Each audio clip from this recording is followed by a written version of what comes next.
While usually the players are the ones who get the hate, a few coaches broke the rule. The coaches on today's list were hated for various reasons, like coaching a team owning another, ordering their players to play aggressively, or simply because they were the best. Here are the most hated NHL coaches. Ron Wilson. Ron Wilson has vast coaching experience at the NHL and international levels, but he is also reviled by fans and players alike. Wilson is one of only 7 NHL coaches to have won 600 games, but that doesn't mean he's easy to get along with. The fact that players loathe Wilson is well established. Wilson's motivational strategies, to put it mildly, require some tweaking. Scotty Bowman. Scotty Bowman is widely considered one of the finest coaches in any major professional sport, as evidenced by his 9 Stanley Cup championships as a head coach. So why is he one of the NHL's most despised coaches? Simply put, he is the finest. Being the best in a given sport has its drawbacks, namely everyone in the league begins to despise you as a result of your achievements.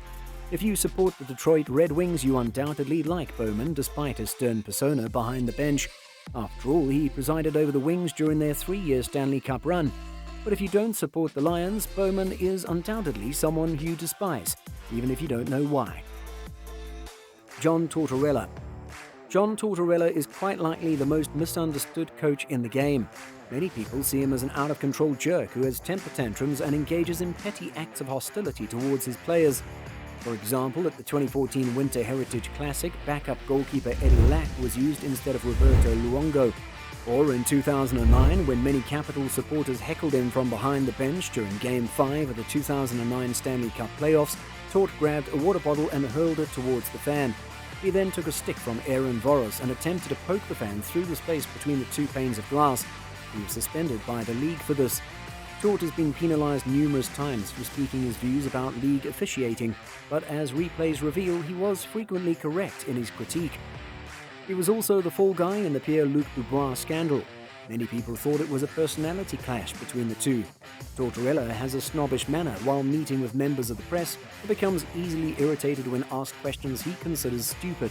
As a result, they exclusively show the negative aspects of his personality. Players were given the opportunity to evaluate Tortorella as a head coach after leaving Columbus. They all knew him as a coach and had nothing but respect for him. "He's a tough coach, but I can take it," Pierre-Luc Dubois said. "Nothing is private. I grew up with a coach father who taught me that when a coach challenges you, it's never personal. He only wants what's best for you. That is how I see Torts, and I have nothing but admiration for him." Tort has an obscure trait that defies his nasty reputation. He is an animal lover. He has co-founded Hockey and Hounds, a humanitarian organization that promotes pet adoptions through volunteer labor. You too can obscure any bad traits you have by subscribing to our channel, as this is the only gratification we get from making these videos. Mike Keenan. Keenan's resume is riddled with resignations and dismissals from beginning to end. He has a reputation for arriving as a new coach and instantly wrecking the team, moving players in and out like a revolving door. He's been plagued by personality clashes and power struggles with players and senior management.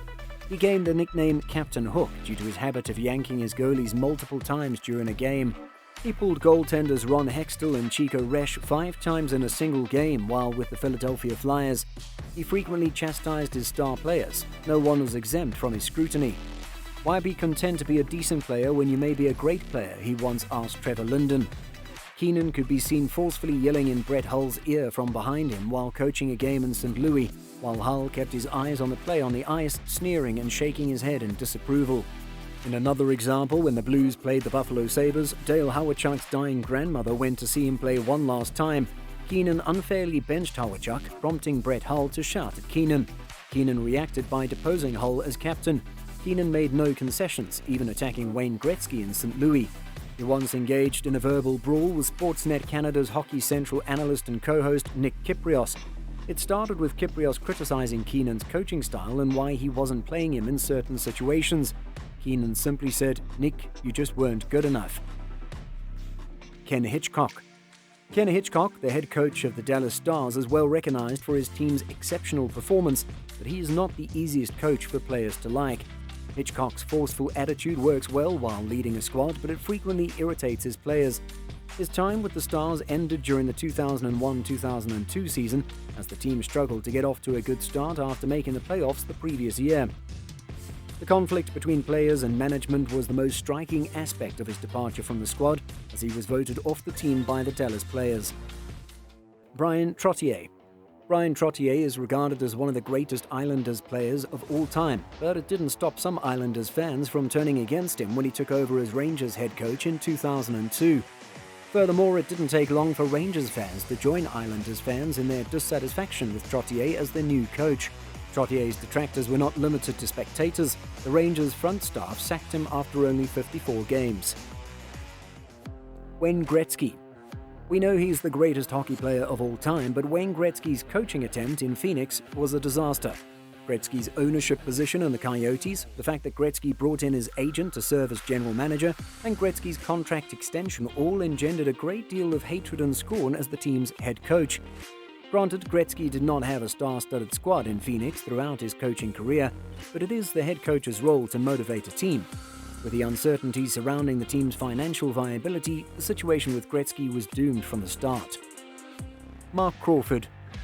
Mark Crawford rose to prominence in the NHL not for his performance as a head coach, but for inciting his Vancouver Canucks to seek vengeance on Colorado Avalanche player Steve Moore during the 2004 season.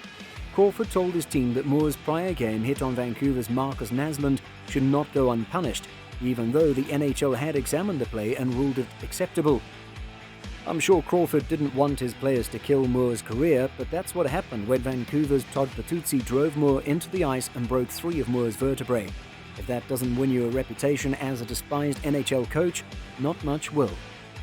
Tom Webster. Paul Maurice, the Florida Panthers' current coach, also played for the Windsor CompuWare Spitfires of the Ontario Hockey League, or OHL, under coach Tom Webster. He was a hard coach, a full hard A, which back in the 80s was completely appropriate, Maurice added. But a loving coach. He imposed a discipline in the room. There would be no BS and all eyes would be on him. Webster is on this list due to 2 incidences. The first occurred on March 23, 1991, during a Los Angeles home game against the Calgary Flames. Webster leaned over the boards and knocked out Calgary Flames center Doug Gilmour while the Flames players were pushing and shoving in front of the Kings bench during a 3-0 disadvantage.